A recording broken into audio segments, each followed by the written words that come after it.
रात के लगभग 8 बज चुके होंगे। दौड़ते हुए कदमों से पोस्टमार्टम करने वाले मारुति राव पोस्टमार्टम कमरे की ओर चलने लगे। बहुत सालों का पोस्टमार्टम का अनुभव ही उनकी पहचान थी।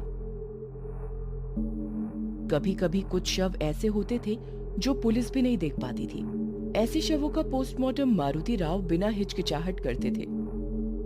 बारिश के पानी से भीग के फूला हुआ शव हो या कई दिनों का सड़ा हुआ शव हो, मारुति राव बिना डरे उन शवों का पोस्टमार्टम करते थे। उनके इस साहस की वजह से उनके सारे सहकर्मचारी उनकी बहुत तारीफ करते थे। इसी खासियत की वजह से अस्पताल के सीनियर डॉक्टर सावंत के साथ उनकी अच्छी दोस्ती थी। चलते चलते मारुति राव के दिमाग में कल रात की सावंत साहब के साथ की हुई बात घूम रही थी।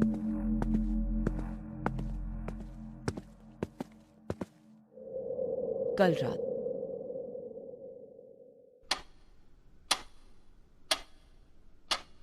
लगभग 11 बजे थे। मारुति राव अपने सोफे पर बैठे हुए थे। अचानक फोन की घंटी बजी।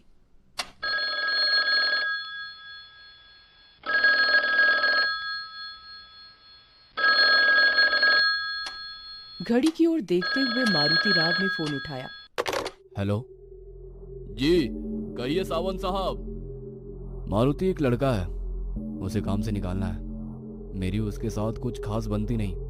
उसने मेरे साथ कई बार बदतमीजी से बात की है, इसलिए आज तुम्हारे साथ उसकी ड्यूटी लगाई है। साहब नाम क्या है उसका?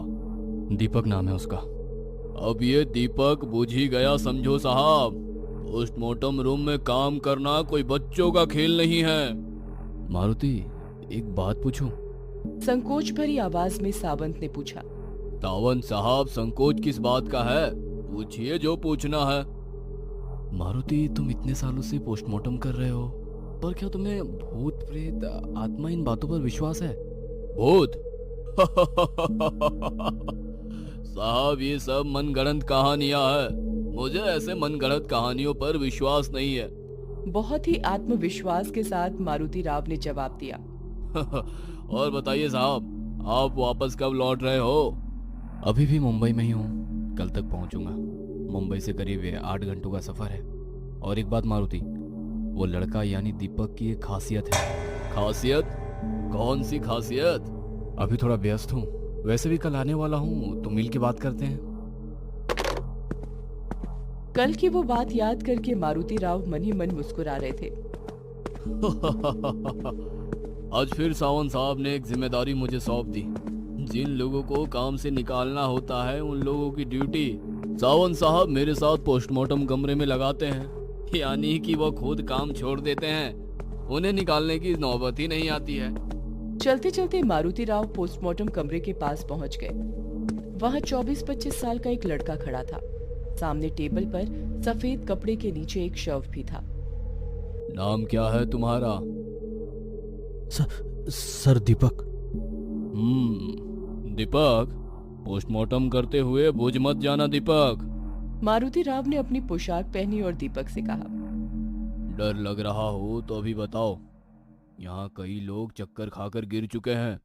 मारुति राव ने शव से सफेद कपड़ा हटाते हुए कहा। लगभग 25 साल उम्र होगी इसकी। सिर पूरी तरह कुचला गया है, शायद किसी बड़े पत्थर से खून किया है। शव की अवस्था देख दीपक ने आंखें बंद कर ली। इतने में ही डर गए? सिर्फ सिर तो फटा है, पोस्टमार्टम में तो शरीर के सारे अंग निकालने पड़ते हैं, तब क्या करोगे? मारुति राव की बात दीपक को बुरी लगी। उसने हिम्मत करते हुए शव की ओर देखा और कहा। इसका खून नहीं हुआ है, काम पे जाते वक्त गाड़ी फिसल गई होगी और तभी किसी भारी गाड़ी के नीचे उसका सर कुचल गया होगा, इसलिए चेहरा भी पहचान नहीं सकते। अरे वाह, बहुत ही हिम्मत वाले हो। देखते ही निष्कर्ष निकालने लगे। बिना कुछ कहे दीपक शांति से खड़ा होकर देखता रहा। मारुति राव ने टेबल के पास रखे सर्जिकल ब्लेड को उठाया और दीपक की ओर देखते हुए कहा। इतना डरे हुए क्यों लग रहे हो? पोस्टमार्टम तो इसका हो रहा है और दर्द तुम्हें क्यों हो रहा है?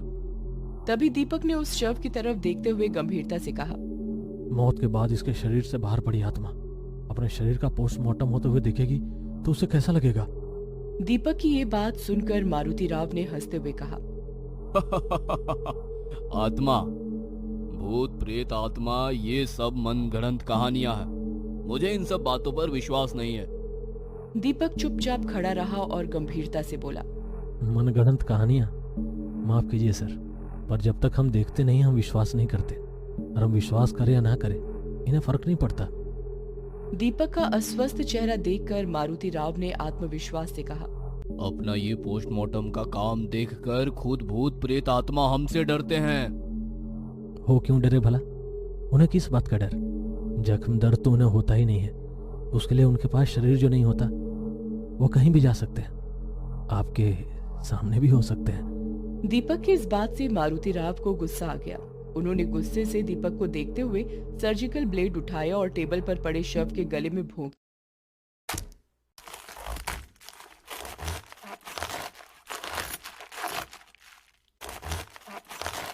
ये सब नजारा देखकर दीपक की आंखें फटी की फटी रह गईं। उसके चेहरे का रंग ही उड़ गया। दीपक के चेहरे का उड़ा रंग देखकर मारुति राव ने उस शव के शरीर के अंदर हाथ डाला और शरीर के कुछ अंग बाहर निकाले और कहा, इसके फेफड़े की हालत देखी, दारू सिगरेट का परिणाम है। अपनी तिरछी नजर से दीपक की जेब से ऊपर निकली सिगरेट के पैकेट को देखते हुए मारुति राव ने कहा, तुम्हारे फेफड़ों का भी यही हाल होगा। लगे हाथ उनकी भी जांच करे क्या? मुस्कुराते हुए उन्होंने कहा, पर दीपक बिना कुछ कहे चुपचाप खड़ा रहा। मारुति राव ने थोड़ा थोड़ा करते हुए पूरा शरीर चीर दिया। आवश्यक अंगों के सैंपल ले लिए। एक हथौड़े से उन्होंने खोपड़ी को अलग किया जैसे कि कोई ढक्कन खोला हो। दीपक भावना शून्य चेहरे से उस शव की ओर देखता रहा। उसके चेहरे को देखते हुए मारुति राव मन में कहने लगे, लड़का बहुत निडर है। चीर फाड़ किए हुए शव को वापस सिल दिया और कहा, दूसरी शव का पोस्टमार्टम भी मैं ही करूंगा। आज तुम बस देखने का काम करो। पोस्टमार्टम किए हुए शव को ढक दिया। वहीं उनकी नजर बाजू में सफेद कपड़े से ढके हुए दूसरे शव पर पड़ी। थोड़ी देर पहले ही वो शव वहां रखा था। शव के बाजू में पैड पर शव का नाम लिखा था। नाम पढ़कर मारुति राव की आंखें फटी की फटी रह गईं और दीपक की ओर डर भरी आंखों से देखने लगे। दीपक निडर जैसा खड़ा था। क्या सचमुच दीपक निडर था या वो निडर होने का नाटक कर रहा था? मारुति राव कुछ समझ नहीं पा रहे थे। मारुति राव ने टेबल पर रखे पैड को उठाया और उस पर लिखी जानकारी पढ़ ली और शव पर रखे सफेद कपड़े को हटाया और उनके हाथ से पैड फिसल कर नीचे गिर गया। इतनी देर आत्मविश्वास दिखाने वाले मारुति राव के चेहरे का रंग उड़ गया था। वो झट से टेबल से दूर हो गए। उनके चेहरे पर अजीब सा डर था। दीपक उनकी ये हालत देखते हुए उनके पास गया और कहा, डर गए? मारुति राव को खुद की आंखों पर विश्वास नहीं हो रहा था। डर से भरी हुई उनकी आंखें उस शव को देख रही थी। दीपक ने शांति से उनके कंधे पर हाथ रखा और कहा, भूत प्रेत आत्मा, इन सब की एक अलग दुनिया होती है, पर आप जैसे कुछ लोग इस अदृश्य शक्ति को नकारते हैं। आपके नकारने से उनका अस्तित्व और ये सत्य नहीं बदलता। मारुति राव एकदम चुपचाप एक मानसिक सदमे में थे। कहीं ये सपना तो नहीं? नहीं, ये तो सच है। उनकी आंखें फटी की फटी थीं, जैसे उन्हें सांप सूंघ गया हो। अभी अभी पोस्टमार्टम किए हुए शव को वो पीछे मुड़कर देखने लगे। सब कुछ मारुति राव की कल्पना शक्ति के परे था। मारुति राव की ये हालत देखकर दीपक के चेहरे पर एक अजीब सी मुस्कान आ गई। उनके रंग उड़े हुए चेहरे को देखते हुए दीपक ने कहा, आपका चेहरा बता रहा है, ऐसा दृश्य आपने अपनी जिंदगी में पहली बार देखा है। तभी दरवाजा खोलते हुए सीनियर डॉक्टर सावंत और उनके सहकारी शिंदे अंदर आ गए और टेबल पर रखे शव को देखते हुए कहा, ये अचानक कैसे हुआ? रात को नींद में दिल का दौरा पड़ा। रात को जो सोए तो उठे ही नहीं। ऐसे अचानक मौत हुए इंसान की आत्मा यह बात स्वीकारती नहीं है कि शरीर अब खत्म हो गया है। वो आत्मा हर रोज की तरह सारे काम करती है। दीपक की इस बात ने दोनों का ध्यान खींच लिया। अरे हाँ शिंदे, ये दीपक है। इसने आज से ही ड्यूटी ज्वाइन की है। और हाँ, इसकी एक खासियत भी है, ये प्रेत आत्माओं के साथ बातें कर सकता है। तभी शिंदे ने हंसते हुए कहा, यानी अपने मारुति की आत्मा उसके शव के साथ काम करने आई होगी।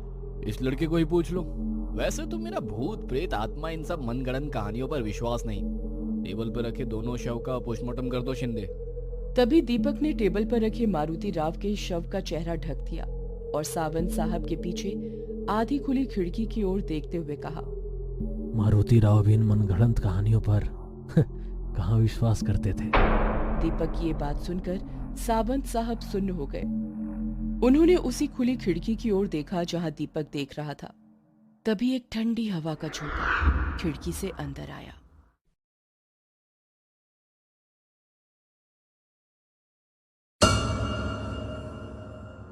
ये कहानी आपको अच्छी लगी हो तो हमें सब्सक्राइब करें